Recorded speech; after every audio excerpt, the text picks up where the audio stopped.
อันนี้ก็คือภาพบรรยากาศเนาะของเศร้าวันเสาร์ที่สดใสที่เขาพร้อมลุยไปปักเสเนาะแดดอ่อนๆวันนี้สดชื่นเนาะอากาศแจ่มใสนะบ่มีฝนเลยเนาะวันนี้ แล้วเขาก็พ่อเป็นทีมพ่อเนาะขึ้นรถไปลงสนามบินท่าหัวนาเนาะท่าอิตินาเพราะอิตินาตอนนี้ยังโกนอยู่เนาะ ยังวันตื่นเชื่อไปเบิ่งซินวันนี้ก็จะมีอิตินามีเบนเนาะแล้วก็มีวิลเลียมดีไซเนอร์เฮาเนาะดีไซเนอร์เฮาก็แปลว่านักสดแหงว่าหากระตื่นแกะกีตาร์แล้วก็ลงมาเลยเราก็บอกแล้วว่าไม่ต้องเป็นลิ้นลายผู้บ่าวนะตอนนี้ก็จะไปโหลดเครื่องเนาะไปโหลดบนไหนแล้วไปบอกเคยขึ้นเครื่องยันเถื่อแล้วก็ฮูบอกว่าเป็นการไปปักเสครั้งแรกในชีวิตอีอิหลีว่าแท้อันนี้ไปปักเสเป็นครั้งแรกตื่นเต้นกับเบบี้อยากอีกสิไปซอกบูบ้าปักเสเอาพวกสิโทรหาไอ้นาดูเครื่องที่ขึ้นแล้วเนี่ยสิบูทันเครื่องแล้วนี่ฮะอุ่นใจเป็นการบินลาว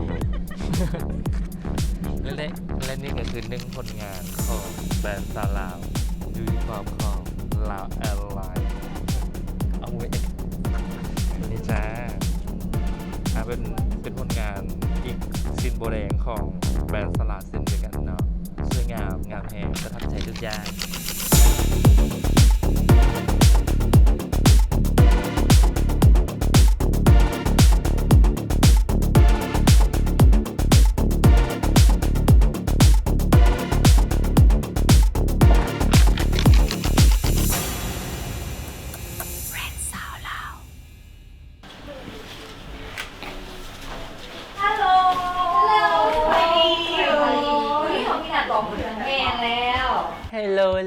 ดีตัวเล่แล้วตัวเล่จับได้กระเทยมึงสิกระเทยแต่เราไม่มีกระนามไปอยู่เลยเพราะว่ามันเป็นปากเซ็งไปเอาหัวไม่เป็นอย่างเขาร้องเพลงไว้โอเคไม่อย่างนั้นตอนบุญใจเยอะใครก็แข่งขันก่อนเอามาฮอดตินาไปปากเซไปแบบบุบอกอีกได้หั่นตอนนี้เขาแล้วพอละเด้อตอนนี้ซัพพลายนี่กำลังที่เข้าไปเนาะ7 กิโลเมตรตอนนี้ครับมาแวะฮานซินยูสะพายเนาะมาเบิ้งหลายซินในหนึ่งนะฮะกำลังที่ออกไปลุยต่อด้วยปีนี้มันกำลังแบบว่าเดินแบบว่าไปซัพพอร์ตสิแต่ละแรงแต่ละบอลนี้สินะอันนี้เขาเอื่นว่ามัดมีกับเม็นมัดนี่เนาะแม่นทำไมมาเลยกำลังลงสีแมนกำลังลงสีออกแบบสลับสีเป็นเต่าให้เขาจะจกไหมเงินไหมค่ำเขาจะเอาไหมเงินไหมค่ำใส่หลายที่สุดเผื่อแบบว่าให้มันมีความแววความว้าวเวลาออกไปงานมันเลิศมันดินเอาไหมค่ำเอาไหมเงินสละใส่เพราะว่าธรรมดามันก็จะบ่มีเนาะมันจะบ่มีคือธรรมดามันกันเป็นแบบว่าเป็นไหมธรรมดาเป็นไหมธรรมดาเนาะแต่ว่าอันนี้เฮาสิใส่ไหมเงินไหมค่ำใส่แทนแบบเลือแววว้าวขึ้นให้มันเบิ่งแพงขึ้นแมนแต่ว่าเขาประกันว่าเขาบ่เอากำไรเด้อบ่ได้เอากำไรหลายเอาซ้ำว่า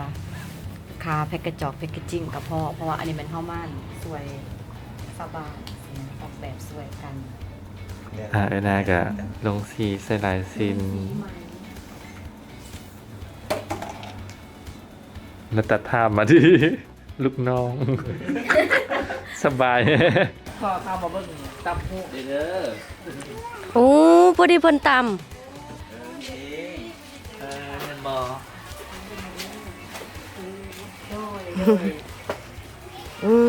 ทั้งซื้อทั้งเสียงนั่นเองอันนี้เป็นเห่าตั้มส่งขายเลยบ่ส่งขายลูกตำตีนได้นี่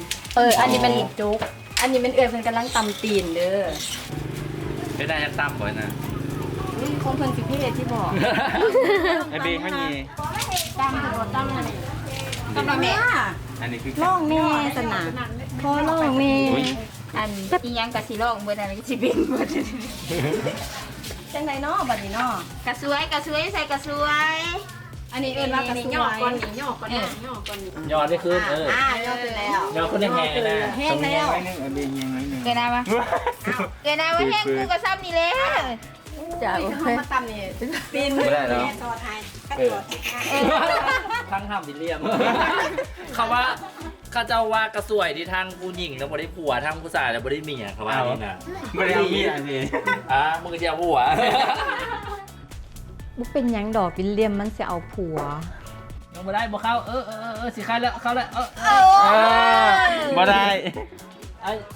มันขึ้น ปฏิบัติเอาตัวนี้สอดจิ้วไปเลยเนาะ1 2 3 เอ้ย ปฏิกา ดึงโซนคุณก่อนให้มันเค็ง นี่แม่นจังสิเลยเนาะถือเลยเนาะโอเคตำเลยเนาะบัดนี้เนาะ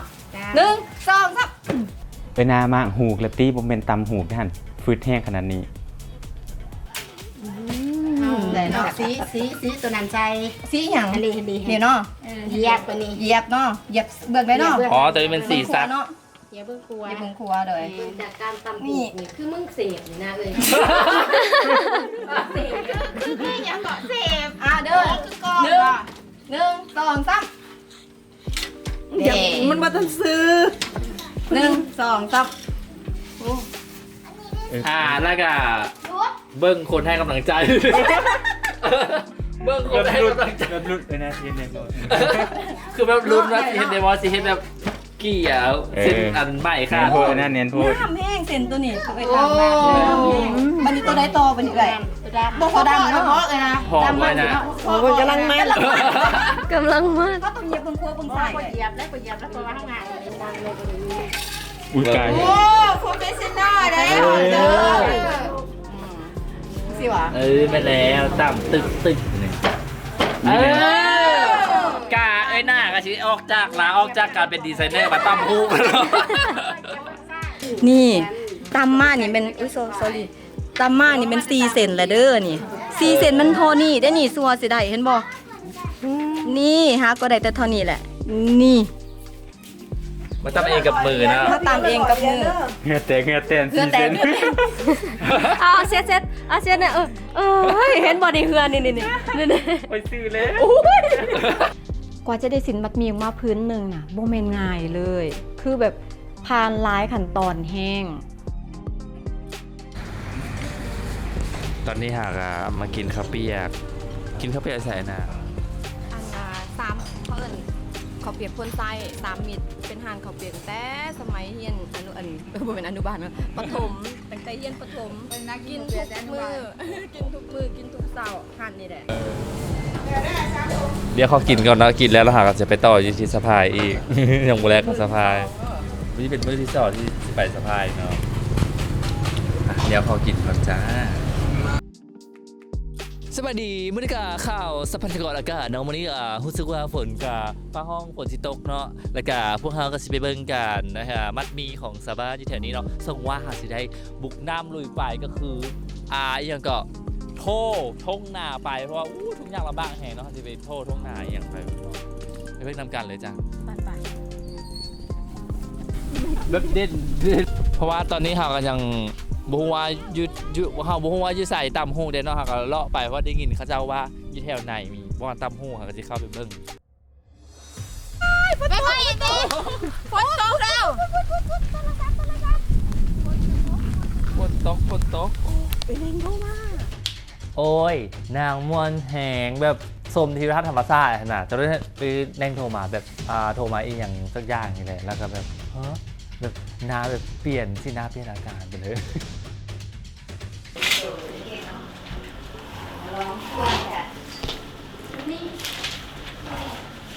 ที่ว่าไอ้เนี่ยรีบไปแล้วมารับแกะมาเดี๋ยวลองให้ดูเนาะให้หมดรีบ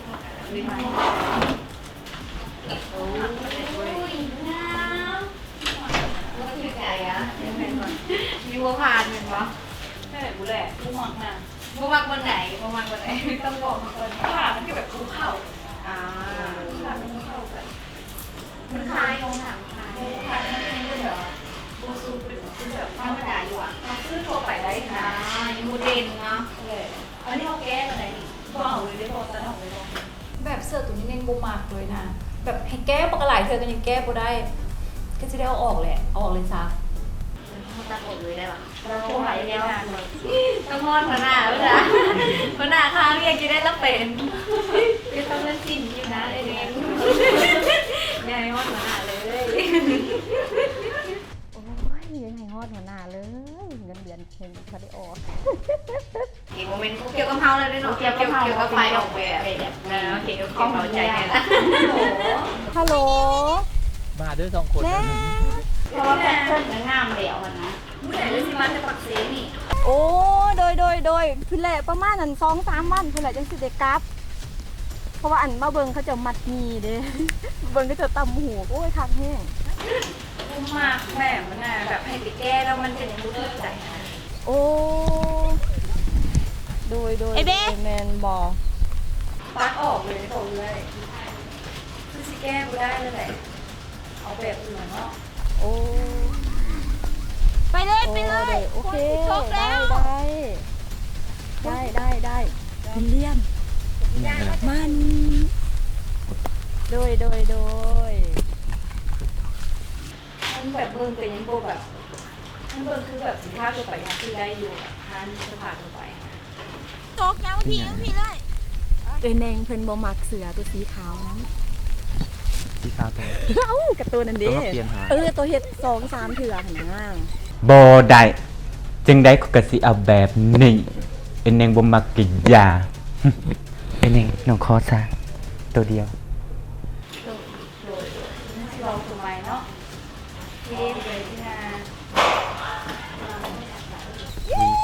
โดย ต้องมัก โอเค ไปหา ก็ ตัว ได้ ใด ก็ได้ เป็นแนงเข้ามา โอเคโดย เราไม่ไหวอย่างดิไม่ดูดีบอกมาเดือดทอดน้องสิงานเราโอเคเลย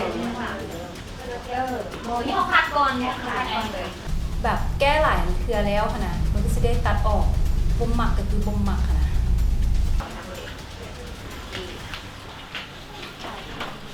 รวยแล้วมีเรียกบุญ เสือเพื่อนนั่น เข้ามานะ เฮ็ดจังไดบัดนี้ ไปฝนตกย่างไปก่อนอื่นเฮ็ดจังไดเราโทรมาจังไหน แล้วว่าเราหันบ่มักเสือพื้นนั้นแล้วว่าแปลงแล้วเนาะ2 เถื่อแต่ว่ามันก็ยังบ่คักเพิ่นว่าให้ตัดออกไปเลยซาว่าซั่น วีบ่ตัดแต่ว่านะเข้ามา ว่าจังได ถ้ากับกุ้งอะไรจะบูกับบิลเลียมด้วย เฮ็ดจะได้ก็เฮ็ดเนาะตอนนี้ฝนตก อะไรไปแล้วจังเซตได้ อืม หรือกลับไปจังเบิ่งขึ้นก็ได้ มันงามนะฮะว่านั่นเฮาลองมื้อนะช่วงงาม มันงามเลยมันเป็น ใจจ้ะหั่น มันเป็นงามเขาตูงาม คิดจังได บ่ฝ้าวตัดกันนะบ่ให้ บ่เข้ากับย่าที่ฝนตกตอนนี้เข้าไปก่อน ไปเดี๋ยวเอาบัดเมื่อไรจังว่ากันไหมไป งูกะ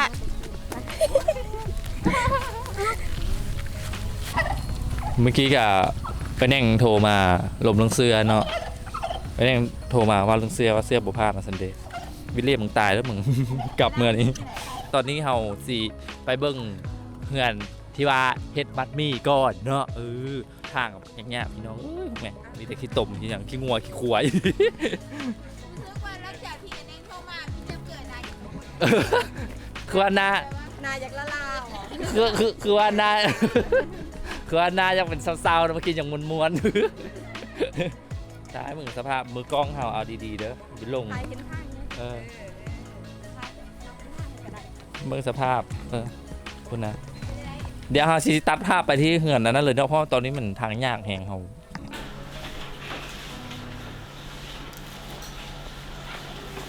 มิเตอร์ได้สอบตัวนี้มาเลยจะเอาไปสอยเลยเอ้ยพี่อยากลองสอยเลยแบบสอยเองเลย แม่ ลงมือเองเลย สวยเองกับมือแล้วสิเอามา โอเคได้ไม่มีปัญหา อันนี้แม่นั่น ระวังเข็มต่ำมือเลยล่ะ ไม่บ่เป็นอย่างดอกอันนี้ไม่คือต้องเฮ็ดอย่างนั้น อันนี้มันไฟตาเฮาตาเราจะแท็กไว้แบบว่าเป็นไส้ไว้ เป็นเครื่องโปรดักชั่นใหม่เฮากำลังเริ่มเฮ็ดเลยเอาไว้ใช้แบบเอาที่ถ่ายแบบเฮ็ดเพื่อไว้แนงแบบตัวนี้สำหรับไว้แนงโดยเฉพาะเลย ไปสอยอันนี้ โอเค สิลองเหยียบจังเบิ่งตัวนี้น่ะ ทุกขั้นตอนเลยเนาะไป อยากงาม โอ้มาเลย อยากมั่นใจ อยากโดดเด่น เข้าไปให้ อยากเป็นสาวทันสมัย ที่แต่งด้วยความอ่อนโยน ตามหัวเรือ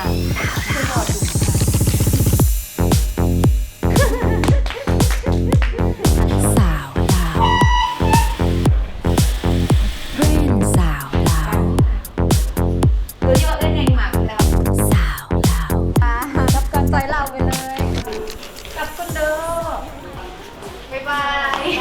ให้กสิกรรมกันเด้อ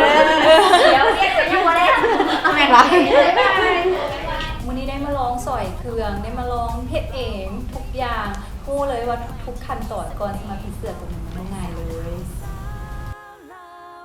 เขาจะพาเข้ามาเบิ้งตอนนี้เขาจะกำลังมัดมี่อยู่ไหนเหือนเนาะก็จะเป็นเหือนที่ว่ามัดมี่เป็นบอ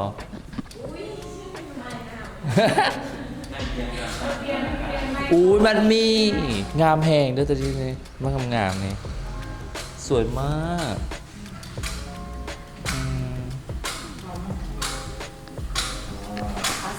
เพิ่นกำลังเฮ็ดตัวอย่างให้เบิ่งนี่ขั้นตอนที่หนึ่งขั้นตอนที่สองเนาะหลังจากเป็นขั้นตอนที่สาม อ๋ออันนี้ก็คือว่าตอนนี้เขากำลังเฮ็ดขั้นตอนที่หนึ่งอยู่เนาะตอนนี้เป็นเขาเฮ็ดอีกอย่างตัวนี้เขากำลังเฮ็ดอีกอย่างอยู่เลย โคตรมีตัวนี้ ตัวนี้คนมี โคตรมี คนมีเพื่อหาสิเอาไป ไปมา อ๋อตัวนี้เป็นหาคนมีก่อนแล้วหาจะเสียไปมัดเนาะตัวนี้เรือเป็นขั้นตอนแรกขั้นตอนทันทีเลยมา กับตัว ให้กระบุงนี่กระบุงกระบุงกระบุง ตัวจะเป็นขั้นตอนที่สองแล้วตัวนี้ ประมาณ10 นาที 3 นาทีแต่ว่ามันไหวแล้วมันไหวแล้วมันเอาตัวอย่างอันนี้ อุ้ยอยากลองดิเนาะลองแม่ ตอนนี้ก็น่าจะมาลองอีกอย่างก็ ตัวนี้บ่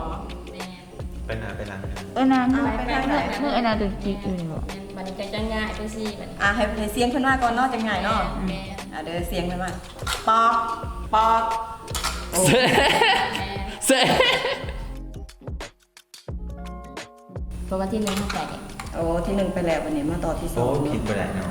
มีพี่บ่ได้พี่ได้ไม่ได้พี่ได้มันมันก็เปลี่ยนแบบว่า อ๋อผิด ทับกันน่ะ อันนี้เป็นผิดโบได้จักหน้อยเลยบอ ท่านทิศเราเป็นไล่มันก็ ไม่ เปลี่ น่าย น เอา เนาะมือนี่เขาคนอยู่แถวไหน ก็อยากสิบอกคนงามๆเด้อ งามอย่างเดียวไปไหนเลย งามจังเดียวบ่ได้เด้อบ่แม่นก็อยากสิบอกไอ้นาเด้องามจังเดียวบ่ได้ ต้องเฮ็ดให้ถูกนำสั่นแหละ เฮ้ยพนันโอ้ย โอ้ย พอถึงกันบ่ได้อยู่ถึงอยู่ อ่า ได้ละ หลังจากขั้นตอนที่หนึ่งไปแล้วเนาะเราก็จะมาขั้นตอนที่สองก็คือมัดมีดเองนะ ขึ้นลงไปเลยเนาะ เอนาบ่มาตีเด้อ ได้คือกันได้ก็ล่องเลยเนาะเลยเนาะโอ้นี่อันนี้เป็นตัวแบบแต่นี่หานี่เนาะโอ้เข้าใจแล้วเอาให้เบิ่งแม่ความยาวมัดยาวเท่าใดลายนี่มันก็จะสูงออกไปเท่านั้นเนาะอืมนี่เป็นส่วนนี่ตัวที่ยาวๆขั้นตัวเป็นจุดน้อยๆนี่แม่นจำพวกจุดตัวนี้โอ้เป็นจุดน้อยๆนี่เนาะทางกลางเนาะจุดใจกลางน้อยๆเนาะมันจะมีจุดน้อยๆนี่เป็นตัวมัดน้อยๆนี่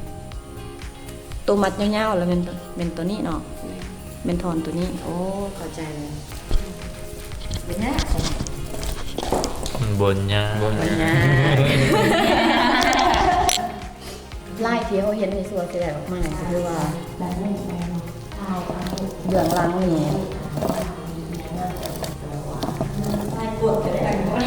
หลังจากที่เขาเบิ่งการมัดมีแล้วก็อีกอย่างแล้วเนาะเขาสิไปเบิ่งที่กันย้อมโอ้ตัวนี้มีกี้น แอนคือมีสองกี่ ำตัวนี้เครือดำอีกเครือเป็นเครือขาวงามแหงเนาะ อันนี้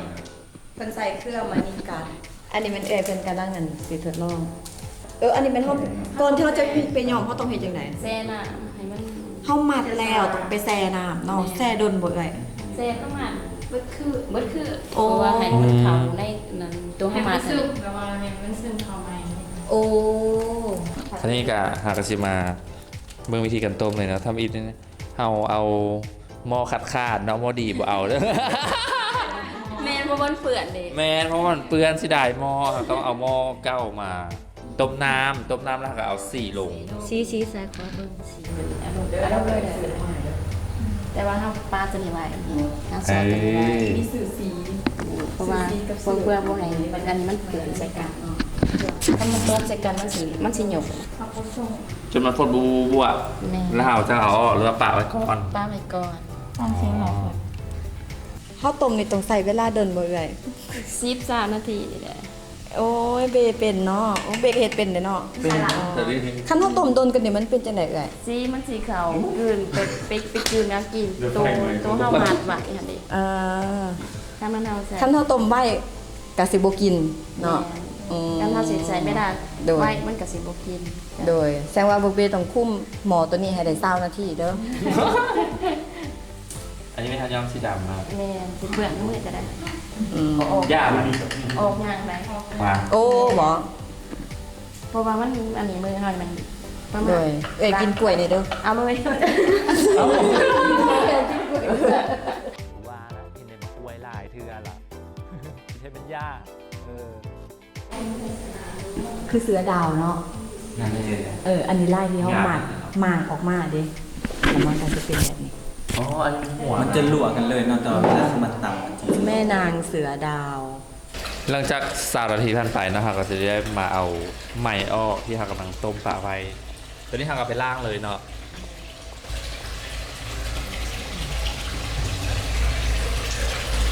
แต่ว่าตัวนี้ผู้ใดที่ว่าเฮ็ดมีไม่ต้องยันเปื้อนแล้วเพราะมันจะติดมือ อันนี้เราล่างแบบล่างจนน้ำสีออกหมดเลยมันบอก ล้างจนน้ำสีออกก็สันมันสิมันถ้าไปซักมันถ้าเป็นพื้นเนี่ยไปซักมันออกมันสิออกสีคันบ่ออก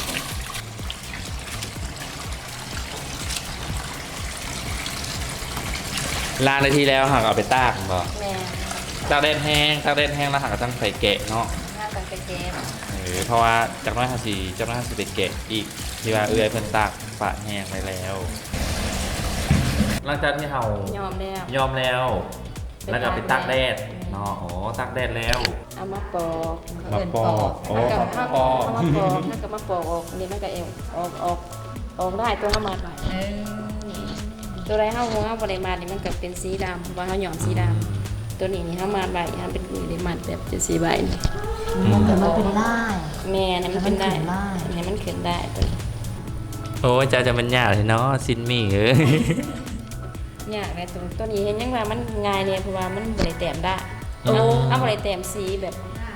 อ๋อมันต้องมีแต้มสี เพราะว่า อีก แม บ่ นก็ไม่มีแบบที่มันมีสีเข้าหนังมันมีเอาสีสุภาพอย่างไรสีเขียวเขาก็จำสีเขียวใส่สีบัวเขาก็จำสีบัวใส่นี่ตัวนี้มันสีง่ายนี่ โอ้เดี๋ยวน้องขอลองเบิ่งแม่ โตแต้มสีนี่ สุภาพเขาสิแต่งสีเนาะเขาสิมาในบริเวณสีนี่เขาสิแต่งสีบัวเป็นสีเขาก็เอาสีบัวมาจำใส่ อ๋อหาแต้มแล้วจากมามัด แม่นเขาแต่งแล้วเขาจะมามัดมันก็ออกสีบัว งานมากขนาด งานหมั่งถนัดอยู่เด้ เก่งเรื่องงานมา เก่งบ่ต้องสอนเนาะเอ้ยเนาะอุ้ยขาด โอ้ ใจขาดใจ กำลังเยอะ บัดนี้ก็ แต่ว่าตามไม่ดูดเนาะ โดเจ็บ ปล่อยมาคล้ายหลัง คือสมมุติเฮ็ดขาดจังซี่เลยเฮ็ดจังได๋เอ้ย กับมันเป็นยังมันนะมันไปใส่กล่องมันนะกับไปนับหาคือตัวเอากัน โอ้ วาดก็สินำได้ บัดนี้คันว่าเฮ็ดขาดเนี่ยก็ต้องไปนำหาขึ้นว่ามันขาดว่ามันขาดจุดๆใดเด้เด็ดบาทนี่ เดี๋ยวนี้ต้องได้เอา กำลังเด้ เอา เด้ อีหลีแล้ว ไปตัดของเพิ่นขาด พี่น้องสัวสิได้สิ้นพื้นหนึงนี่ นี่ถือว่าเป็นงานอาร์ตแห้งแม่นงานศิลปะแห้ง คำบ่ได้มาเลาะเบิ่งด้วยตัวเองกับบ่ฮู้ว่ามันยากแฮง แม่นคนไทยใจบ่เย็นบ่ได้แท้ หลังจากที่เฮาปั้นรอดแล้วแล้วก็สิมาตั้มมันจะเป็นขั้นตอนสุดท้ายของเฮ็ดซินมี่แล้วเนาะลายที่เฮาเฮ็ดเมื่อกี้นี่ก็เป็นลายแบบนี้แม่นบ่ลายที่เฮาปอกเมื่อกี้ที่เฮามัดเมื่อกี้มันจะเป็นลายแบบนี้เลยที่เฮาปอกไปมันจะเป็นลายน้อยๆลายเกล็ดปลา ข้าวตำมีนี่นะเพราะว่ามีมันสีอะไรนะมีมันสีหุบเขานะ อ๋อ ขั้นตำตัวไปมันก็เข้าจอดไปเรื่อยมันก็โบย่วยออกตัวแต่ว่าทางมาฟื้นมัน ตำนี่ต้องได้เบิ่งลายอะไรไอ้ แม่ นี่ เท่าไรเบิ่งได้เพราะว่าเขาเบิ่งตามแดนอยู่ดิสู้ว่าเขาบ่เบิ่งให้มันซื้อกันนี่มันก็สิออกลายหมู่มันสิบ่ง่าย มันสิบ่ถึกลาย มัน ต้อง สิบ่ถึกลาย อันนี้ต้องซื้อกัน แม่นอันนี้ต้องซื้อกันเฮ็ด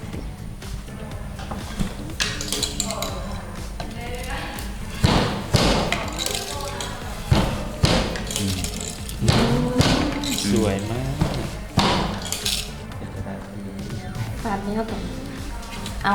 ชุดแห้งอีพอยเมย์มาให้ดูโอ้ บ่คือตามติดชิ้นเลยเนาะ คือการอะไรแต่ว่าถ้าตัวนี้มันสีดีกว่าตีนสีมันสีแต่ว่าแขวมันสีดีกว่าโดยมันเอามันมีแขวตัวนี้มันสีห่างเลยเอาต้องใส่น้ำหนักถ้าใส่มันสีออกบ่ง่ายสิโอ้มันสีออกเป็นจริงแล้วเลย เปลี่ยนก็สวยอีก ตัวนี้ก็สวยสีมันสีผืนเนาะ อ๋อสีพื้นสีซับ คือแบบนี้นี่อันตำนี่ประมาณ2 แถวนี่ประมาณใส่เวลาเดินบ่แหละใส่เวลาเดินบ่2 แถวนี่บ่เดินเนาะมื้อหนึงชั่วโมงหนึงชั่วโมงหนึงประมาณเดี๋ยวจักแถว ชั่วโมงนึงแหละกง โป่งหนึ่งหมายถึงชุดยืด ชุดยืดเฮาแมน โปมนึงว่าถึงสุดยืดชั่วโมงนึง มันยังโป่งหนึงหมายถึง ซ้ำเฮายืดได้ จำว่ายืดได้สามารถ แมนสามารถสอบก็สวยได้ สอบไปได้ ประมาณ 10 ซ้ำได้ป่ะ โป่งหนึง โปมนึงครับโปมนึง เพราะว่ามัน โปมนึง ภาษาพื้นบ้านเด็กโป่งเพิ่น โป่งหนึ่ง เด็กโป่งก็ได้เอิ้นมาทำพอน้ำเมย์ได้ ไปแย่งติ โอ้แห้งกว่านี่เนาะ งับอันนั้นก็ปะตีนกันไปหน้าเฮ็ดผู้ว่าเนี่ยแห้งๆแห้งๆแม่ เค เดี๋ยวจะก็เปลี่ยนตีนมาเนี่ย เปลี่ยนตีน เออ แห้งโพดบ่ได้บ่แห้งหรอ เอาซ้ำถนัดก่อนนะ ถ่าย โอเค บ้านแห้งก็ได้เพราะว่าเป็นสีแกงสีหน้า อ๋อ เซรีแล้วก็อันนี้ก็เอื่นแดนมันเดี๋ยวเราแดนพวกไม้มาให้มันซื้อกันจะออกมีนะ โอ้บ่ได้เฮาสู้ได้ว่ามันจึงซื้อกัน ตัวนี้มันเป็นรากนะสมม อ๋อ ติ เดี๋ยวพ่อต้องสอบไปก่อนเนาะ สมมติว่า บัดนี้เราต้องมาจับให้ลายมันเท่ากันเนาะ เอาพืชมาใส่ตัวเข้าเย็บเลยกันนะ เดี๋ยวเลยก็ได้เดี๋ยวนี้คือสิ่งมันซื้อกั อั น นนี้ เนาะ เมื่อนั้นเลยเข้าเบอร์นั้นอีก บูฮูเลยมันบ่ซื้อกันถ้าบ่ซื้อเขาต้องไปดึงมันซื้อ เพราะว่าก็ซื้อเพราะว่ามันเป็นจังสีนี่ถ้าตรงนี้เอาเพิ่มขาวจังสีถ้าดึงมาได้ โอ้ เพราะว่าเครื่องมันนี่ เดี๋ยวคือจังซี่มันซื้อกันแล้วเนาะ แม่ซื้อกันแล้ว ซื้อกันแล้วเนาะฝ่ายอเมริกาพ่อซื้อกันอยู่น้อยนึง ติดมันแล้ว แม่นบ่แหละ บ่ดึงก็ได้บ่ บ่เดือเนาะ จะเอาพืชเขาจิกไว้ อ๋อที่เป็นเรื่องนึง มันก็สิมาอีกอ๋อโอเค เหยียบค่ะตอน มัดหมี เหยียบตรงนี้ข้างกลางบ่ซื้อเด้ โอ้บัดนี้เฮ็ดจังได๋บัด เรี นี้ ยนอะไรไหม เฮาเอานี่ใหม่นี่คันเห็นบ่มันสิคันมันบ่ซื้อกันมันก็สิออก โอ้เด้อคันว่าลายบ่ซื้อกันน่ะ มันก็สิเห็นเด้มันก็สิออกแบบสีนี่ก็บ่ง่าย ลายมันก็จะเคลื่อนกันเบิดเลย แม่ คันว่า เคลื่อนกัน แต่วันนี้เฮาต้องได้เคลื่อนลายมันเคลื่อนเนาะ เหยียบใหม่ ต้องเหยียบใหม่เหร เบื้อ อง เหยียบตัวนั้น เหยียบเบื้อง เบื้อง ซ้าย ไหน เบื้องใด เบื้องแม่นเบื้องไหนจะเหยียบเบื้องคันบ่ซื้อจังซี่สู้ว่ามันเป็นมีเขื่อนไปน้อยนึงก็จิกมองได้มันบ่อันนี้นี่คือจะมันเห็นเลย อ๋อ นี่คือจังซี่นี่มันซื้อเนาะซื้อนี่ โดย แต่อันนี้มันบ่ซื้อก็จิกนี่ จี จิก จีบนลง จิกให้มันนั่นน่ะบ่ดึงติเบิ่ง โอเค นี่จิกให้มันลงนี่ แหย่ นี่ให้จิกให้มันซื้อกันนี่ เอ้ามันเป็นจังซี่ก็บ่เป็นหยังหรอ บ่ งงมาแงงนี่ บ่วันนั้นมันก็หุบเข้า โอ้ นี่ จิกเอา ก็มันบ่ซื้อคันมีมันเขื่อนคันเฮาดึงนี่น้อยนึงมันมีมันก็จะเขื่อนหมด นี่ถือว่าได้แล้วเนาะไอ้เนาะ ได้เฮาก็ต้องเหยียบก่อนจังฟาดเพื่อบ่ให้ลายมันหัวกันเหยียบ เหยียบอีหยังบ่ได้ เหยียบมันได้เหยียบนะ เหยียบแล้ว เหยียบตัวมันคาดไว้ อันใดเป็นตัวคัด เบื้องครัว นี่วะ แม่นนี่ลายมันก็สิบ่เคลื่อนมัน โอ้บัดนี้จัง ฝา บาดเขาเอาไปเนาะ แม่นเด้ลายมันก็สิบ่เคลื่อนเด้ เออ งามเลยบัดนี้ โอ้พื้นนี่ คิดละ เห็นเลยโบง่าย จนแบบต่อไปสิบหารต่อราคาสินอีกแล้ว ตอนนี้ก็ห้องเครื่องลงรถพอที่กับเรียงจันทร์ละเมื่อยแห้งอยู่ปักเสบ่ไหว3 มื้อ บ๊ายบายปักเสเดี๋ยวเราเจอกัน